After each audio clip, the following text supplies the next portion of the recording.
want to make a garment from a waste material in 2 weeks, you have to go through each stage step by step and rethink all the stages again from a bit different point of view. You have to consider that it's small pieces, big pieces, you can't often choose the colors. All the students, they came together to practice different methods, what to do with this material, how to process it in a way that it's fastly usable in production again.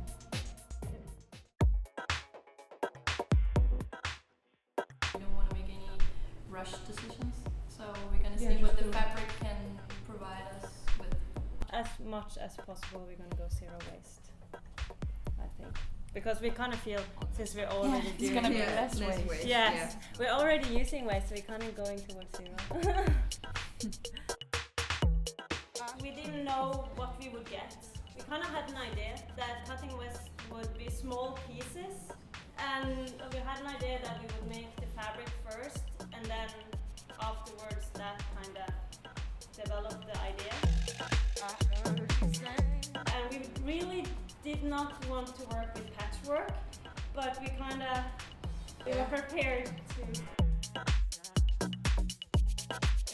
We're starting in small because it's quicker, you know. So we try to make all of these things, and then when we find what we want to need, we do it in a bigger scale, so we can try it on the door. We don't have so much time, but it goes well, I guess.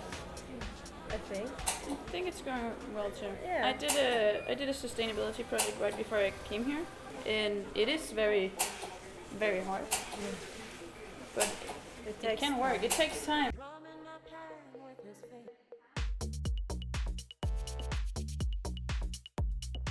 Every line, every cut, every sewing line, it has to be thought out very wisely. So I cannot just cut because I want to do it. Every step has to be thought through, like why I do it. To reduce waste, it's very practical to see what happens in the production, how much left pieces is, how big are they, and which kind of product can we make out of it, and how can we think about it. Most people are very concerned about our resources because we know that we use too much resources, and we need to use our resources in a much better way in the future, both as consumers but also as designers. At the moment I'm working with zero waste, and in our group we have an idea to do unisex garments in the Scandinavian style, and we try to analyze what is it about, and we got back to this point that zero waste comes from quite our deep history, and our grandparents, they were doing also zero waste. So at the moment I started looking at Estonian patterns and how were they made.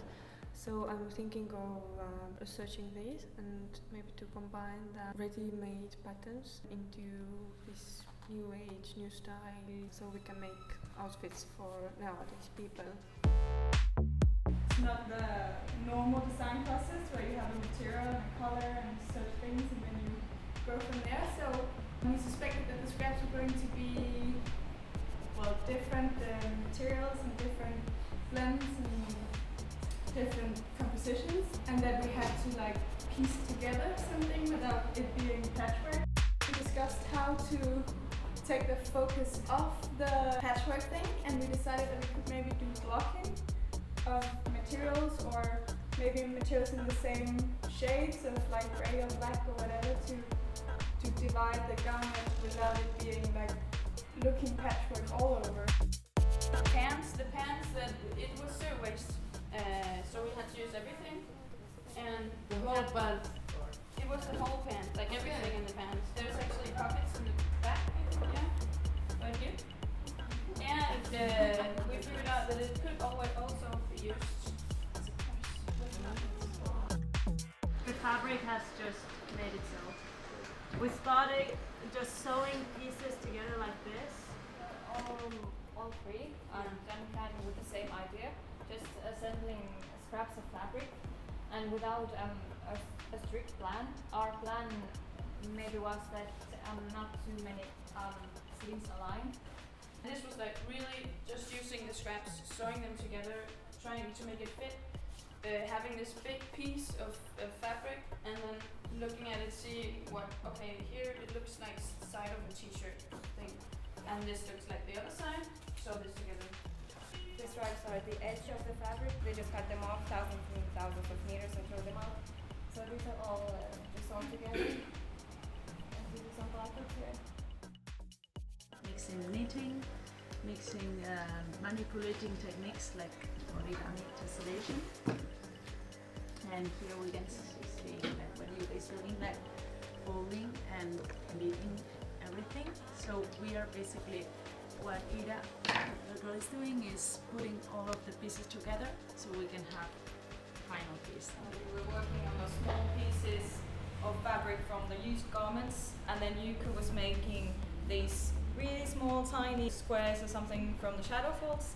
So Yuka made those, and then she gave them to me, and I started making a big white canvas out of them and started arranging them in a nice way. We were given was the post-consumer waste, so we had to use old clothes in all different kind of fabrics and all different kind of patterns and trousers and jackets and shirts and whatever. It was a challenge when we saw the clothes, so we decided only to work in white, to not have this kind of patchworky whatever look, which we're going to get anyways, but it's going to be tasteful in another way because it's all done in white.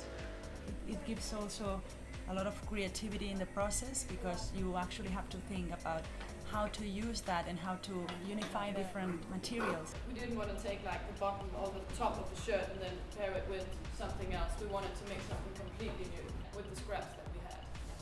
It's meant to create awareness about sustainability and the reuse of all garments, I think, and that's the quality of the garment that we're making.